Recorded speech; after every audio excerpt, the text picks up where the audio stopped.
আজকে আমরা ধান ভাঙাইছি, 4 রকমের ধান আপনাদেরকে দেখাবো। আসসালামু আলাইকুম বন্ধুরা, কেমন আছেন? আশা করি আলহামদুলিল্লাহ সবাই ভালো আছেন। তো প্রথমে আমি আগে রান্না করে নেব। আজকে আমাদের ধান ভাঙানো হবে, তো এখন আমি রান্না করতে চলে আসছি। তার জন্য আজকে মুরগি রান্না করব আর সাথে পাট শাক রান্না করব।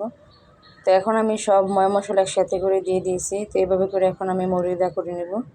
মরিদা করে তারপর আমি রান্না করব। তো এখন এভাবে করে আমি মরিদা করে নিয়েছি। তো সাথে আমি আলুগুলো একসাথে দিয়ে দিব মুরগির গোশতের সাথে, তাহলে ভালো হবে। ব্রয়লার মুরগি বেশিক্ষণ কষানো যায় না। তো আমি আলুগুলো দিয়ে দিয়েছি। তো এইভাবে করে এখন আবারও কিছুক্ষণ মুথে নিব। মুথে নিয়ে তারপরে চুলাতে আমি বসিয়ে দিব। তো এখন আমি চুলাতে বসিয়ে দিয়েছি। তো এইভাবে করে এখন কিছুক্ষণ আমি কষিয়ে নেব, কোনো পানি দিব না, পানি ছাড়া এভাবে কষাবো। তো এখন এভাবে করে কিছুক্ষণ আমার প্রায় কষানো হয়েছে। তো এখন আমি সামান্য একটু পানি দিয়ে দিব।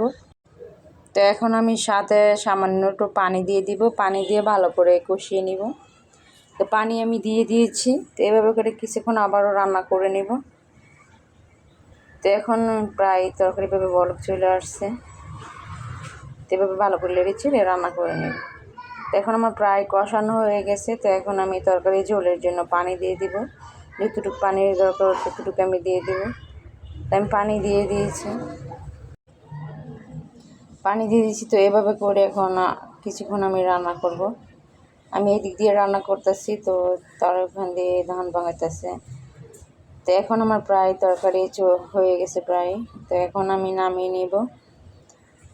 এখন আমি পাট শাক বসাবো, তার জন্য প্রথমে রসুনগুলো দিয়ে দিয়েছি, হালকা করে ভালো করে ভাজা নিয়েছি বাদামি কালার করে। এখন আমি সাথে পেঁয়াজ শাকগুলো দিয়ে দিব। তো এভাবে করে এখন আমি শাকগুলো দিয়ে দিছি। তো এভাবে ছেড়ে সামান্য একটু লবণ দিয়ে ভালো করে রান্না করে নেব। সাথে এখন কিছু আমি কাঁচামরিচ দিয়ে দিব। তো দিয়ে দিয়েছি। তো এভাবে করে এখন কিছুক্ষণ রান্না করে নেব। এভাবে করে রান্না করে নিয়েছি। এখন আমার প্রায় শাক হয়ে গেছে। তো এখন আমি নামিয়ে নিব। শাক নামিয়ে নিয়েছি। তো আজকে আমি রান্না করেছি মুরগির গোশত, সাথে পাট শাক রান্না করেছি। তো এখন আমি ধানের ওখানে চলে যাব। তো এই যে দেখতে পাচ্ছেন, এই যে আমাদের ধান বাগান হচ্ছে। তো আজকে আমরা 4 রকমের ধান ভাঙাবো। তো প্রথমে আমরা এড়ি ধানগুলো ভাঙাবো। তো এখন আমরা এড়ি ধানগুলো প্রায় ভাঙানো হয়ে গেছে। এই যে দেখুন কি সুন্দর, চালগুলো মাশাআল্লাহ অনেক ভালো হয়েছে। তো এখন আমরা ভাঙাবো। এগুলো বলে বোরো ধান, আমাদের এখানে বোরো ধান বলে।